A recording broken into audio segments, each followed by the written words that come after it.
Ça enregistre déjà au son. Je suis plein de poils de chien. Et c'est parti! Nous sommes en septembre, c'est la rentrée, et nous allons faire le bilan du mois précédent, à savoir le mois d'août, des films que j'ai vus pendant ce mois où on est un peu au ralenti la plupart du temps, il faut se l'avouer quand même, surtout avec la canicule qu'on s'est tapé. Mais ça a été le mois, en tout cas pour cette année, où j'ai vu un film qui m'a marqué pour quand même pas mal de temps, je pense. Puis autour de ça, il y a des films d'horreur avec des enfants chelous, enfin bon, vous allez voir. Donc avant de commencer, n'oubliez pas de vous abonner si vous n'êtes pas déjà abonné, c'est très important pour le référencement de la chaîne, et puis de mettre un petit like si ça vous a plu à la fin, pas la peine de le mettre tout de suite. Regardez d'abord ce que je dis, des fois je dis des conneries. Bref, c'est parti pour pas beaucoup de films, mais quand même des sacrés morceaux. Allez, c'est parti.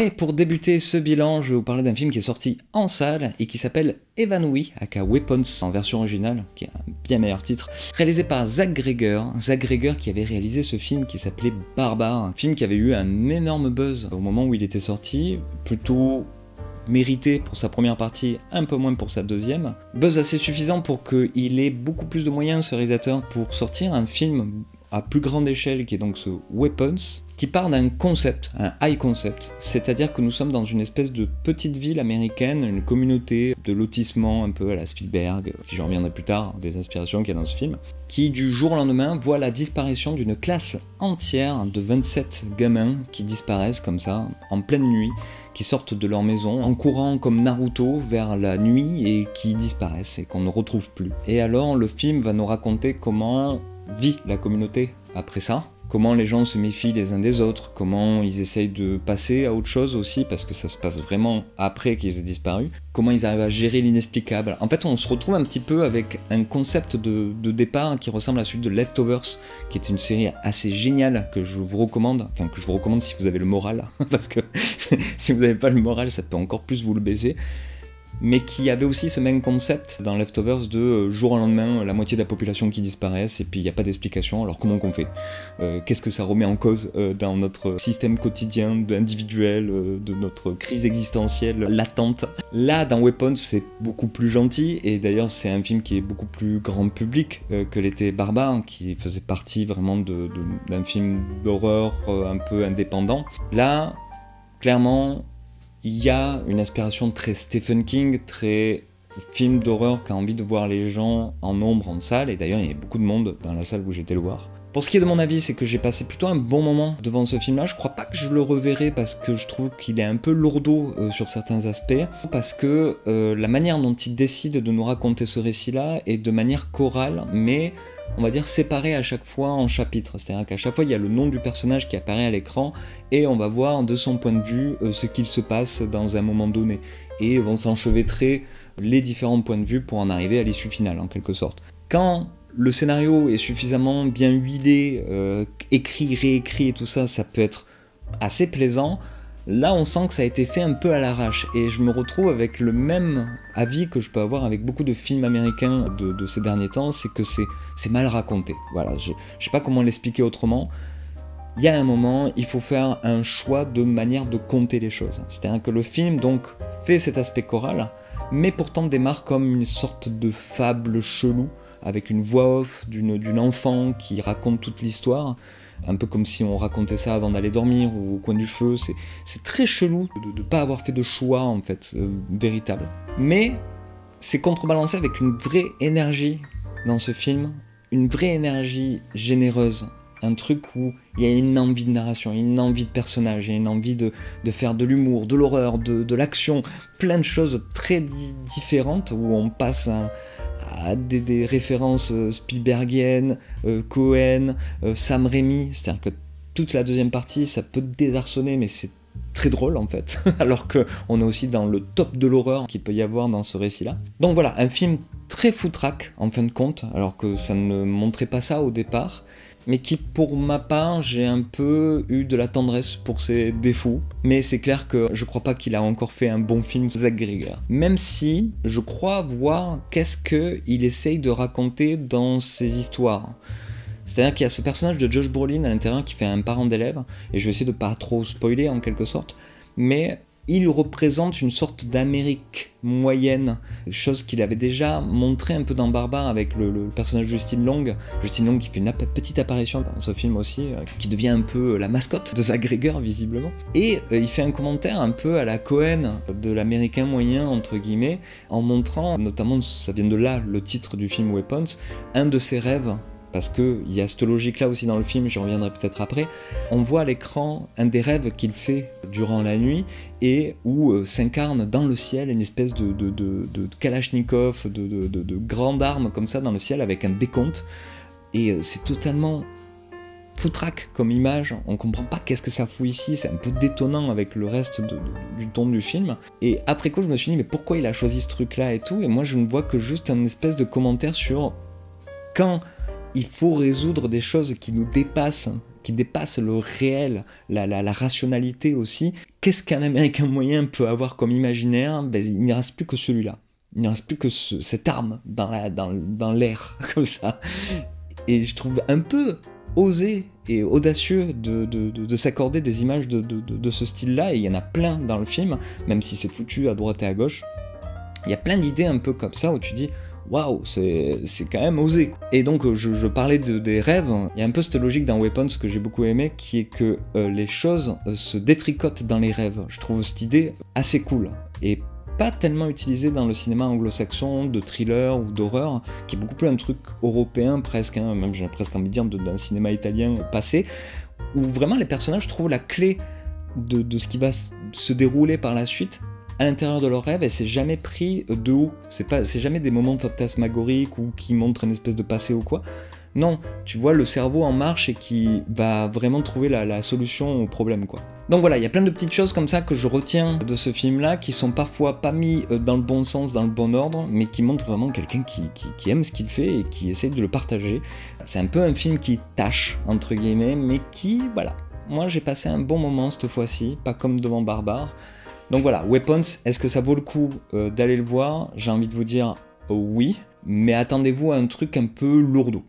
Voilà. Nobody's threatening you right now. You're barking up the wrong tree, Oh, you know okay? what? This whole victim persona that you're taking on, it might have the police fooled, it might have...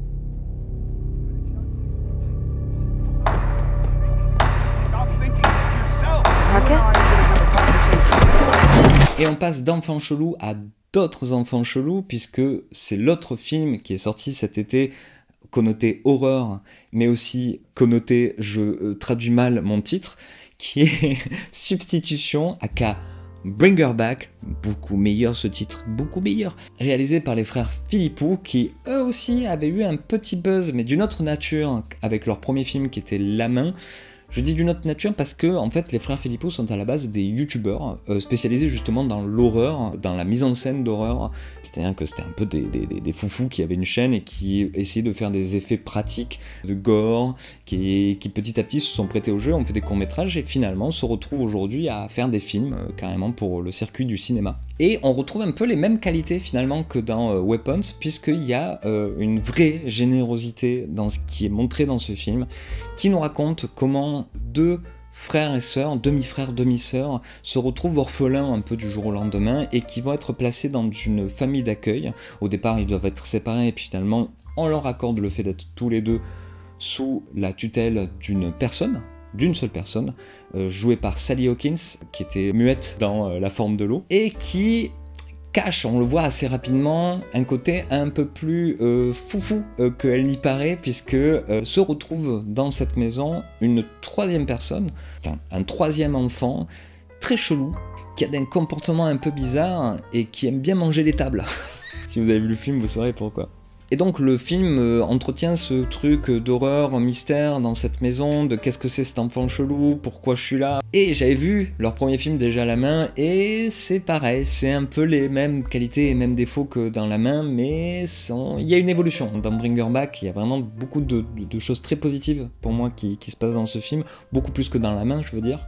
Mais il y a quand même toujours un défaut de narration, un truc où il y a un moment où on décroche un peu des personnages parce que c'est mal imbriqué en termes de scénario, en termes de construction psychologique, en termes de dialogue aussi. Il y a parfois des moments où tu fais non mais ça se passerait pas comme ça sonne faux. Et qui passe crème pour beaucoup parce qu'il y a un déluge de bonnes idées visuelles, d'effets gore, d'idées de fucked up, de trucs salaces, pervers, de sévices qu'il peut y avoir. Ce qu'il y avait déjà dans la main, et une vraie noirceur. Et ça c'était assez étonnant déjà dans la main, et là ça réitère encore, c'est que ces gars-là qui viennent de YouTube et tout ça, ils envoient, et au final t'es vraiment devant une œuvre mais noire, comme rarement en fait il en sort aujourd'hui. Il y a plus des films qui vont prendre le côté cynique, le côté ironique pour faire passer la pilule. Là, il y a une vraie confrontation au dark, quoi. Puisque à la manière du premier film, et j'ai l'impression que c'est un thème qui commence un petit peu à les tarauder beaucoup, ces réalisateurs-là, il est question du deuil, et ça va très fort. Ça va tellement fort que j'ai pensé assez rapidement à Juan Antonio Bayona et L'Orphelinat, qui est un film absolument étonnant sur ce thème-là, enfin étonnant est un faible mot, qui est un truc qui te marque à vie, en fait, notamment dans sa fin, et même avant, en fait, qui montrait déjà un auteur qui allait aller droit dans l'art, quoi, Juan Antonio Bayona. Là, c'est un petit peu la même chose, ça y va en plein, et aussi un autre truc qui était, je sais pas si je m'en souviens plus, c'était comme ça dans la main aussi, mais il y a un autre thème qui est celui de la maltraitance des enfants, qui s'incarne donc dans cette troisième personne que je n'ai plus le nom, et qui est absolument, moi, qui m'a vraiment touché. Il y a un truc où il faut y aller quand même, faire jouer ça à cet acteur, et aussi aller jusqu'au bout du truc. Tout ça, voilà, est plutôt bien, même si, bon, au final, il y a un côté un peu mal foutu, un peu série Z même, parfois, dans le découpage, dans la narration de ce film, qui, moi, m'ont complètement fait décrocher à des moments où j'ai fait « mais non, mais soignez un peu votre truc, quoi !» Je pense notamment, en rapport à Weapons, par exemple, pour faire juste la comparaison, il y a des séquences de rêverie, en quelque sorte, mais là, on se retrouve dans le cliché presque des années 80 de ce truc-là, quoi. C'est-à-dire que ça permet d'avancer des points de scénario l'air de rien en essayant de ne pas expliquer les choses, et finalement, c'est un peu clicheton, quoi. Donc voilà, il y a une mécanique de scénario bancale, mais un amour de la mise en scène qui t'a parfois niqué ses effets, hein, qui est là, qui est présente et qui fait du bien à voir dans ces petits films d'horreur comme ça. Des acteurs au top, Sally Hawkins en tête, et, alors ça c'est très bizarre, l'aura d'incassable, oui ça paraît bizarre comme ça, qui plane comme ça au-dessus du film. Il y a plein de trucs, j'en suis persuadé que ça a été une référence qui n'a aucun rapport avec l'histoire qui est racontée, quoique, mais il y a plein de références à Incassable dans ce film, je me l'explique pas vraiment. Il y a ce côté de rapport avec la pluie, notamment, même la musique singe un peu celle de Howard Shore, je crois, c'était ça, hein, de James Newton Howard, pour Incassable. Et voilà, ce truc-là, moi aussi, m'a un peu fasciné en regardant le film, et je comprends toujours pas le rapport entre ce que raconte ce film et Incassable. Et c'est peut-être par ce biais-là que je peux dire que voilà, c'est un film qui essaie de mettre des ronds dans des triangles, hommage à Gilles Lelouch qui a inventé tout simplement cette philosophie dans son grand film, Le Grand Vin. Ironie. Donc c'est un film voilà, qui met des ronds dans des triangles, et parfois ça donne des jolis trucs, et parfois tu fais oh non, mais non. Donc voilà, je sais qu'il y en a qui ont adoré Bring Her Back, moi je vois ça un peu comme un petit film de série Z sympathique. Yeah. Careful. Just take the fruit, Ollie. Okay, I'm gonna get you. Pour le prochain film, c'est un film que j'ai revu et que je vous incite à essayer de le trouver. Je dois dire que quand même ça a été un peu compliqué pour moi de le trouver avec des sous-titres français et tout. Je sais pas quand c'est qu'il va sortir en France. Je l'avais découvert durant le festival Grindhouse Paradise Festival. Et ce film, c'est The King Tide de Christian Sparks.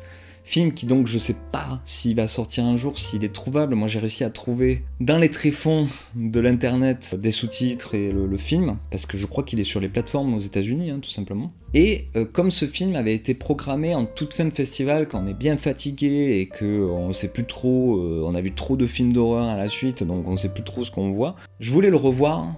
Parce qu'il m'avait vraiment laissé un excellent souvenir. J'en ai parlé durant une autre vidéo au mois d'avril, au mois de mai pour le mois d'avril, et je voulais voir si j'avais halluciné ou pas, parce que je vois plein de gens ne pas connaître l'existence de ce film, ou alors dire que bon, c'est un film un peu moyen. Et bien là, à tête reposée, chez soi, et en le montrant à ma compagne, c'est un film excellent, c'est un petit chef-d'œuvre, hein, j'ai envie de dire, mais vraiment, c'est ma came en tout cas. Ça va paraître un peu moins grandiloquent que les autres films que j'ai parlé auparavant, ou de l'attente qu'il pourrait y avoir autour d'une histoire comme ça, mais je trouve qu'il remplit tout ce que j'attends de l'histoire qu'on me raconte au départ.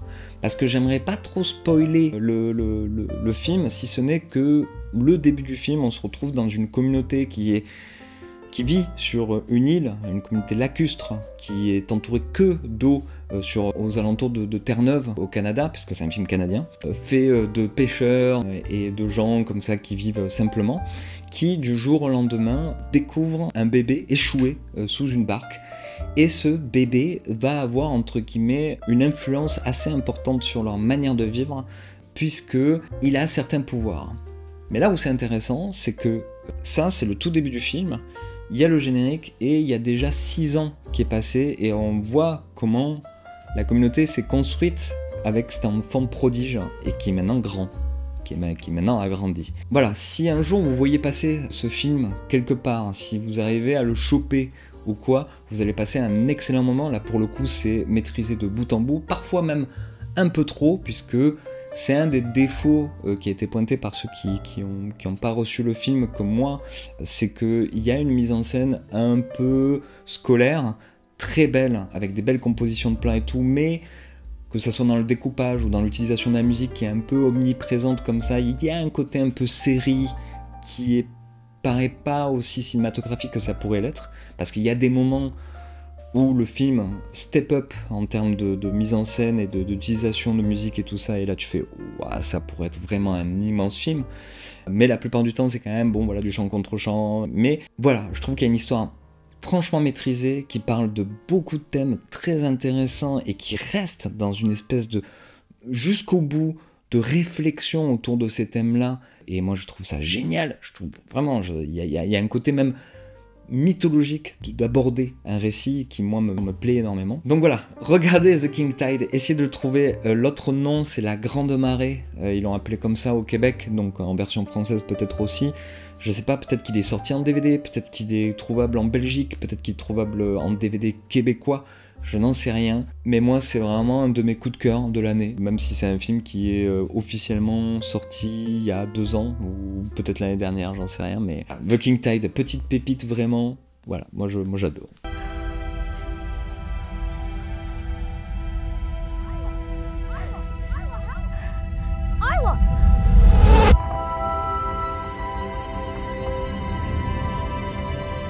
Et d'une petite pépite, je passe à une autre petite pépite, quoique on verra, qui est sortie en salle pour le coup en France et qui s'appelle Escape from the 21st Century, réalisé par Li Yang.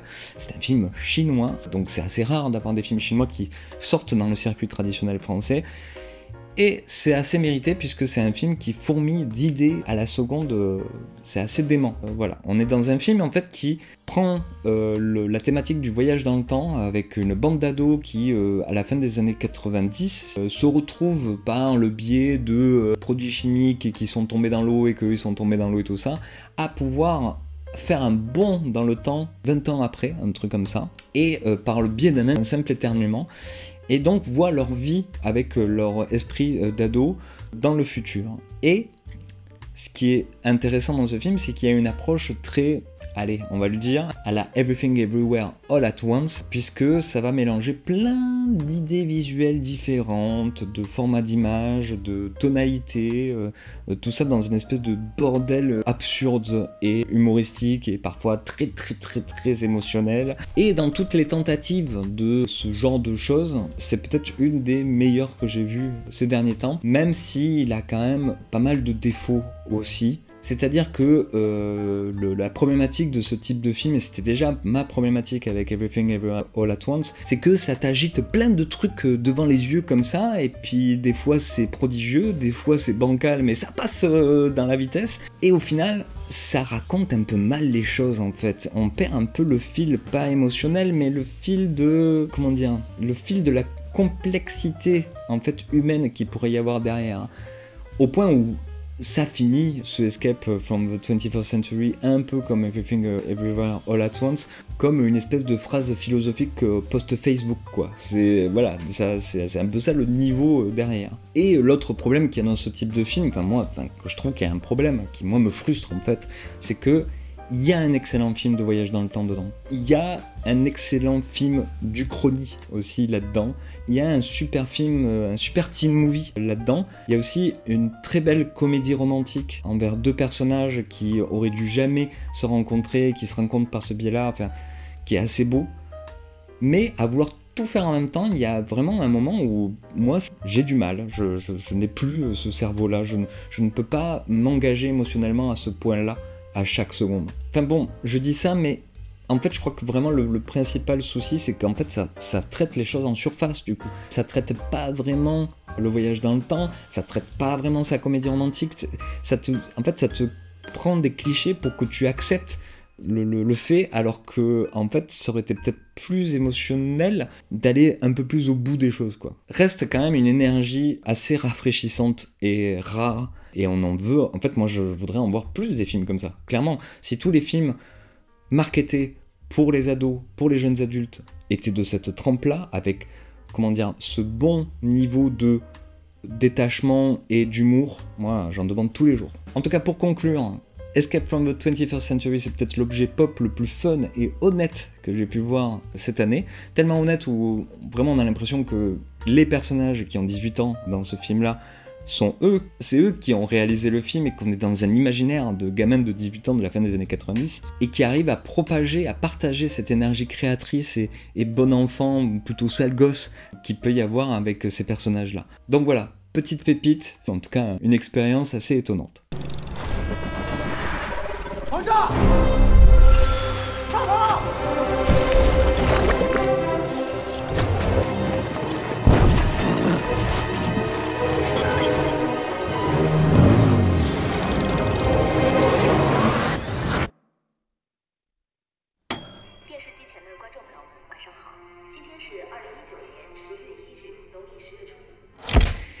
Et on y arrive, ce film qui m'a profondément marqué dès la première vision et qui, je sais, va m'habiter très longtemps, c'est que pendant le mois d'août, il y a eu une ressortie, un remastering d'un film que j'entends parler depuis des années, mais que j'avais jamais eu le temps, que j'avais jamais pris le temps de voir, parce que, comme l'impression qu'il fallait que je le voie en salle, justement, ce film, qui est tout simplement Yi de Edward Yang, film taïwanais de 2000, je crois qu'il est ça, il est sorti en 2000, en 2001, qui dure pas loin de 3 heures, film que je me suis pris donc droit dans la tronche et qui est rentré directement dans ce club très sélect que j'ai inventé, qui sont ces films qui contiennent la vie.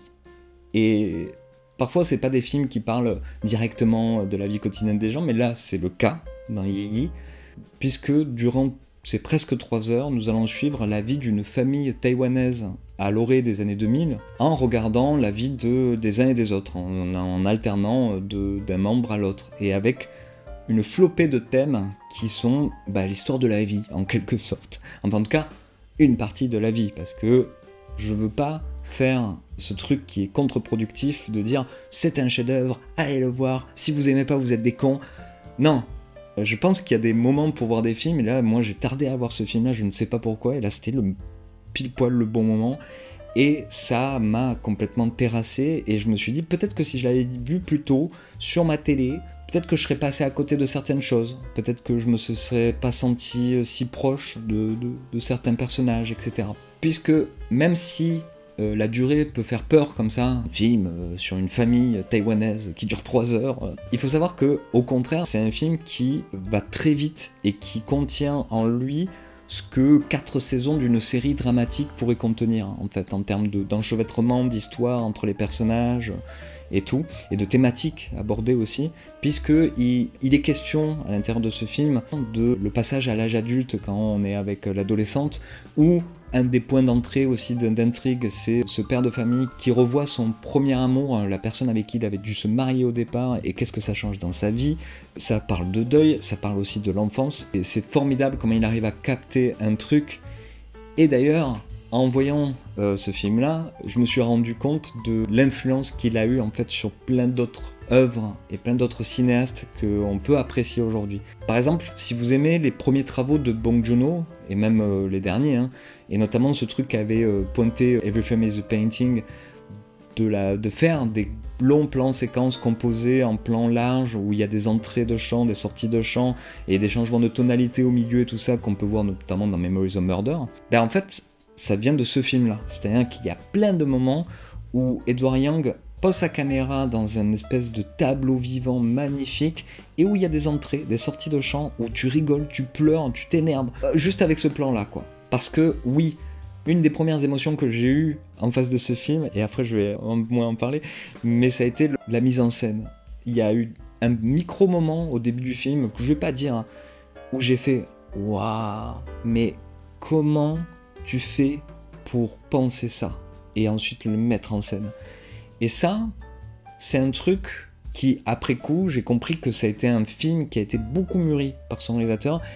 Et justement, c'est son dernier film, puisque malheureusement, un peu comme Satoshi Kon, voilà, dans un autre genre, c'est un cinéaste génial qui est mort trop jeune, mais qui a réussi à quand même à faire l'œuvre de sa vie, un peu comme Paprika pour Satoshi Kon, quoique on peut imaginer d'autres choses, ça nous manque un peu de ne pas voir l'évolution de cet artiste-là.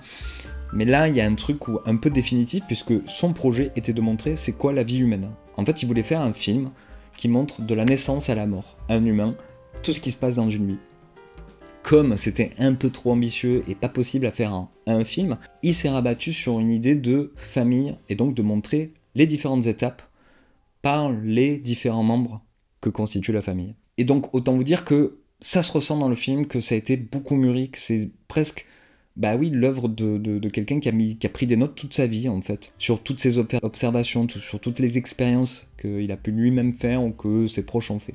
Bref, je vais m'arrêter là, j'en parle un peu de manière comme ça pour essayer de pas trop foutre la pression de dire c'est un des plus grands chefs-d'œuvre de l'histoire du cinéma, même si c'est ce que je pense vraiment au fond de moi, parce que voilà, ça peut tout d'un coup intimider, mais sachez que j'ai dû chialer 3 fois pendant le film, 3 ou 4 fois. La dernière fois que ça m'a fait ça, c'est quand j'ai découvert À bout de course de Sidney Lumet. Je me suis pris en plein, qui est d'ailleurs aussi un film sur la famille, hein, puisque comme dirait Sidney Lumet, quand il y a famille, il y a forcément drame. C'est le premier des récits, et peut-être le dernier des récits qu'on racontera tous autour du feu.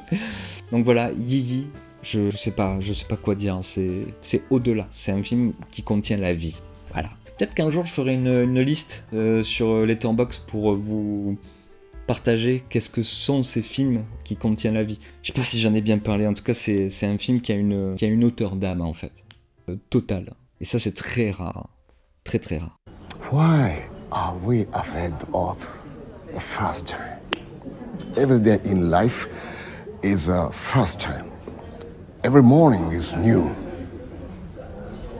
We never live the same day twice. We never afraid of getting up every morning.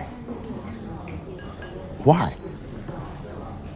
Et on passe à un tout autre style, un film plus récent, un film que j'ai revu et qui est Once Upon a Time in Hollywood de Quentin Tarantino.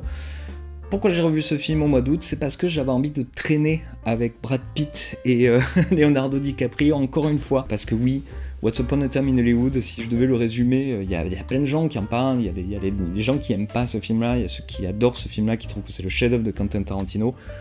Moi, bizarrement, j'ai une espèce de détachement et un truc beaucoup plus simple en face de ce film-là. J'essaye pas trop de l'intellectualiser de trop.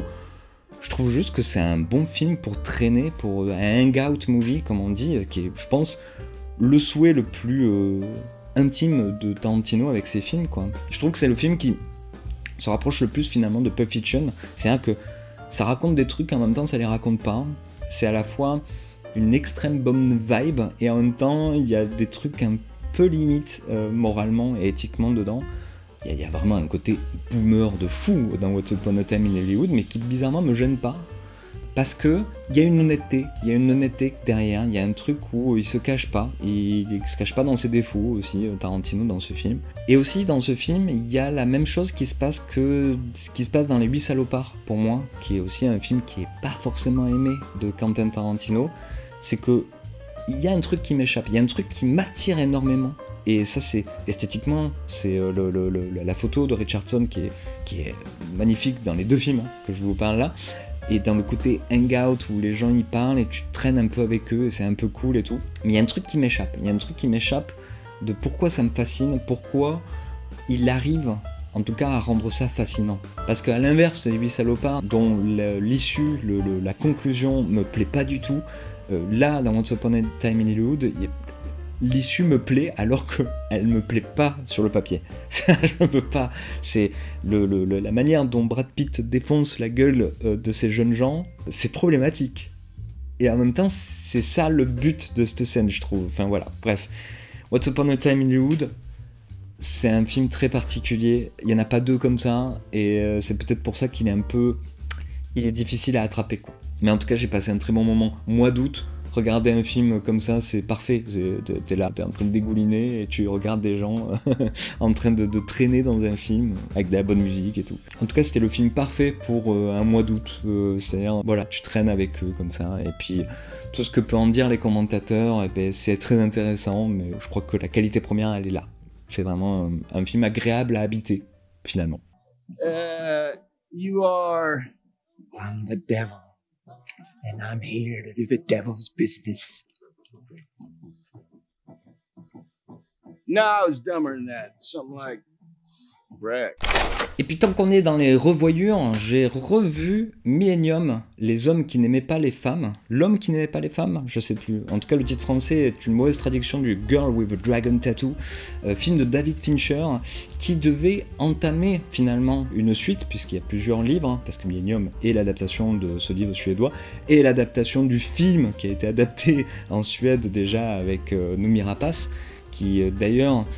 Moi, je continue à penser que c'est la meilleure interprète pour faire le rôle principal, même si Rooney Mara fait un boulot extraordinaire, mais je trouve qu'il y a un truc qui pêche un peu. Film que je voulais revoir parce que j'ai toujours eu un bon feeling, j'ai toujours aimé ce film, j'ai toujours trouvé qu'il était plutôt cool. Je vois ses défauts, je vois un peu le problème qu'il peut y avoir pour les fans premiers peut-être des livres et tout, et donc je voulais le revoir avec un certain recul. Et à l'heure d'aujourd'hui, 2025, et je trouve que c'est encore un excellent film. C'est un film anti-James Bond, c'est-à-dire qu'il prend justement l'interprète de James Bond pour lui faire le rôle inverse, et ça c'est très intéressant. Il décide de faire une espèce de déconstruction de tout ça pour montrer que finalement, tous les méchants des James Bond, c'est des nazis, en quelque sorte. Et voilà, il y a un côté, il y a même plusieurs choses que j'ai remarquées dans ce film-là que je ne pouvais pas remarquer à l'époque parce que je n'avais pas les connaissances et tout ça. Notamment, il est très intéressant de voir que le personnage de Rooney Mara, j'oublie le nom du personnage, alors qu'il est très très connu, ce personnage, mais bon voilà, a un livre de Mark Fisher, par exemple, auteur que je ne connaissais pas jusqu'à il y a là un an, et je vous laisserai chercher qui c'est, et qui explique déjà un peu le personnage et peut-être ce que sous-entend le film, en tout cas sur son régime d'image, sur ce qu'il faut gratter en fait derrière, puisque c'est un film qui parle que de ça, qui parle que de... Il y a une image, mais il y a un second plan, et il y a encore un autre plan derrière. Mais voilà, il y a un peu ce défaut que le film est un peu rushé dans son récit, c'est-à-dire qu'il y a des longs moments où tu rentres dans le délire un peu paranoïaque et d'enquête et tout ça, et puis tout d'un coup ça rush un peu. Il y a un petit problème de rythme, je trouve, dans ce film-là, mais c'est dommage. C'est dommage qu'il n'ait pas eu le succès que cherchait à avoir le studio avec ça, puisque c'est un des rares films où Fincher avait tout carte blanche, jusqu'à même la promotion, c'est-à-dire que tout l'aspect poster et tout ça, c'est lui qui l'a dirigé, ce qui n'a pas forcément tout le temps droit. D'ailleurs, cette carte blanche est peut-être un des défauts du film aussi, parce qu'il y a des moments vraiment trash, mais genre là où toi tu voudrais voir un espèce de film du dimanche soir un peu sombre, il y a quand même des moments, c'est des univers auxquels ne se frottent pas forcément les gens de tous les jours, quoi. Il y a des trucs un peu trashus, quoi, vraiment, dans ce film, comme pour détruire encore une fois cette figure James Bondienne, bien pensante, manichéenne, misogyne, tout ça, il y a plein de moments où ça le détruit bien, ça le détruit de l'intérieur même, j'ai envie de dire. Mais voilà, aussi en le revoyant avec du recul, c'est là où j'ai pu m'apercevoir que ça préfigurait aussi Gone Girl, notamment la fin de Millennium. Il y a une perruque blonde, il y a un peu tout ce qu'il y a déjà qu'il y aura dans Gone Girl après, et il faut pas oublier que Millennium est en effet dans cette espèce de triptyque de Social Network, Millennium, Gone Girl, et je crois qu'il y a des vases communicants entre ces trois films qui sont très intéressants, notamment au niveau du médiatique, de l'image, aussi de l'information, de qu'est-ce qu'une information, quoi. Je trouve qu'il y a quelque chose qui suit dans ce film, dans tout ce qu'essaie de développer Fincher, en fait, dans sa carrière. Donc voilà, ça a été très plaisant, et puis la tenue du film, le film il a maintenant presque 15 ans, et il met une bastos à toutes les œuvres qui peuvent sortir aujourd'hui en termes de série noire, quoi. C'est esthétiquement superbe.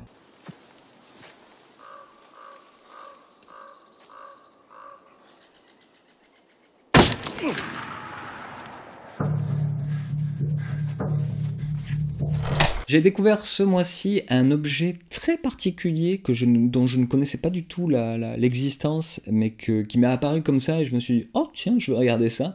C'est une sorte de documentaire qui s'appelle Chronique d'un été, supervisé, réalisé, déjà c'est complexe, par Jean Rouch et Edgar Morin, deux noms qui, si vous les avez jamais entendus, ou peut-être vous savez, sont des noms qui datent, parce que c'est un film qui date des années 60, c'est un documentaire des années 60, mais il y en a un des deux qui est encore vivant et qui a passé, et qui a 100 ans je crois, qui est centenaire, ouais. C'est Edgar Morin, qui était un philosophe émérite très intéressant. Je suis père de dire ça d'un philosophe, c'est...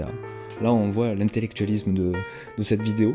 Et Jean Rouch, qui est une figure très importante du documentaire français aussi, qu'on aborde parfois dans les études de cinéma.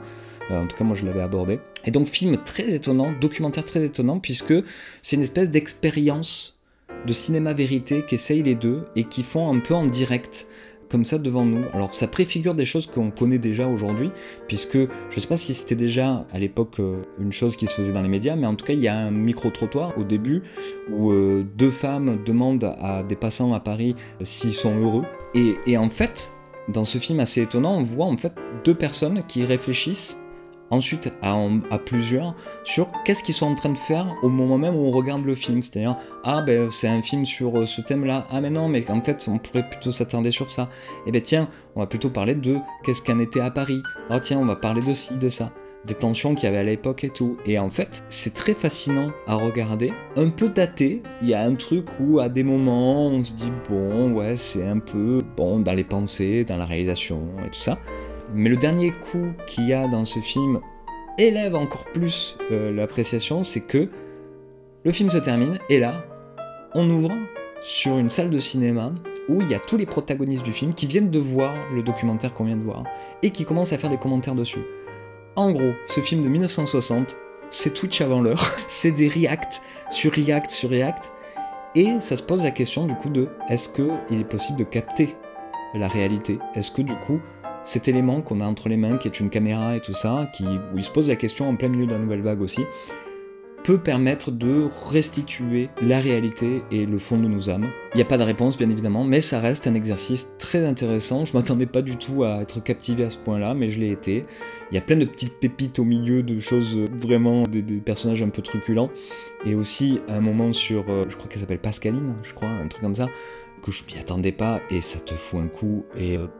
Voilà, vous verrez si vous regardez le film de quoi je parle. En tout cas, voilà, petite surprise, petite découverte étonnante, ça fait du bien de partir parfois dans des chemins qu'on ne s'était pas calculés. Une espèce de documentaire des années 60 par un philosophe français et un documentariste. Voilà, c'est ça la curiosité aussi. Et je suis pas déçu, je suis pas déçu de la bifurcation. Il faut bifurquer parfois. Je dis ça, je dis rien. Monsieur, s'il vous plaît, êtes-vous heureux? Je me dis, qu'est-ce que ça peut vous foutre? S'il vous plaît, monsieur. Êtes-vous heureux? N'ayez pas peur, on veut pas vous faire de mal. Madame, s'il vous plaît. Pas le temps, je fatigue déjà beaucoup, alors là... Est-ce que vous êtes heureux, monsieur? Oh, me parlez pas de tout ça. Monsieur, s'il vous plaît, est-ce que vous êtes heureux? Toujours, oui. C'est vrai? Mais oui. Oh oui, oh, ben là, ça va. C'est machin, là. Et je termine cette vidéo par la découverte d'un classique du cinéma film noir américain qui date, je crois, de 1945, 47, un truc comme ça. C'est La Griffe du passé de Jack Turner, réalisateur que j'aime bien, dont je vois comme ça, à compte-gouttes, ces films, et à chaque fois je suis assez stupéfait en fait de la maîtrise et de comment ça a influencé tout le cinéma américain après. Donc je vous conseille des trucs comme La Féline ou comme Rendez-vous avec la peur aussi, qui est très étonnant. Et donc là, La Griffe du passé, on est dans un registre donc de film noir, et j'ai même envie de dire que c'est le film noir de base, c'est-à-dire qu'il y a tout. il y a les bistrots en fumée, il y a d'ailleurs des personnages qui ne font que fumer tout le long, il y a des femmes fatales, enfin il y a une femme fatale qui est super d'ailleurs dans le film, il y a une voix off qui dit « ouais, dans mon passé, nanani, nanana ». Donc voilà, on est dans ces clichés, enfin ces tropes qui sont devenus des clichés, et dans une histoire qui parfois est un peu alambiquée, mais on retombe sur ses pattes et on comprend au fur et à mesure, mais qui en tout cas est très très satisfaisant. Moi j'ai beaucoup aimé ce film-là. On y retrouve un Kirk Douglas tout jeune, en espèce de mania salopard, cynique, il le joue super bien, et surtout Robert Mitchum jeune, que j'avais jamais vu, jeune en fait je crois, et que je comprends en fait, comment dire, le charisme, l'aura qu'il a. C'est dans ce film-là, il y a un truc où il porte tout le poids du monde sur ses épaules, alors que c'est un grand dadé, et il y a une séquence de baston au milieu, où il se boxe littéralement avec un autre Gus, et où ça y va quoi, ça y va, putain on a l'impression qu'ils se mettent vraiment des coups de poing dans la gueule quoi. Pour ce qui est de la mise en scène, il y a bien évidemment aussi tous ces tropes un peu de clair-obscur qu'on peut voir dans ces films qui ont été ensuite perdus dans le cinéma américain puisqu'il fallait tout éclairer. Dans les années 50-60 il fallait qu'on voit tout, il fallait pas qu'il y ait d'ombre.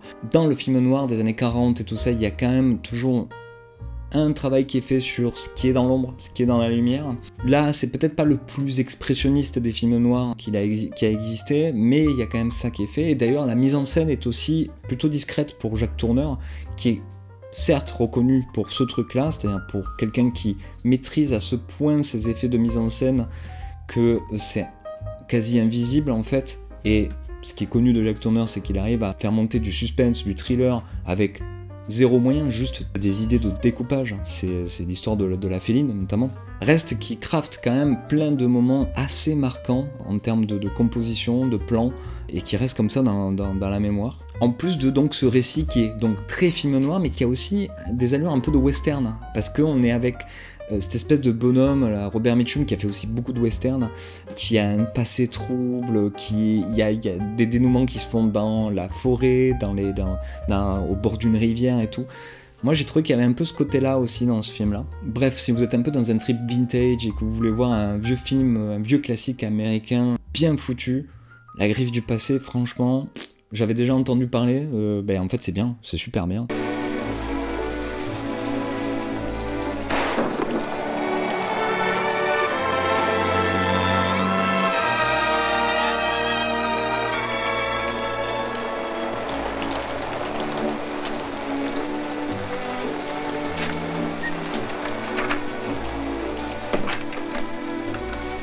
Et voilà, c'est la fin de cette vidéo, de ce bilan du mois d'août, avec plein de films très différents, des choses à picorer, bien évidemment, comme d'habitude, des choses à essayer de diguer sur internet, The King Tide.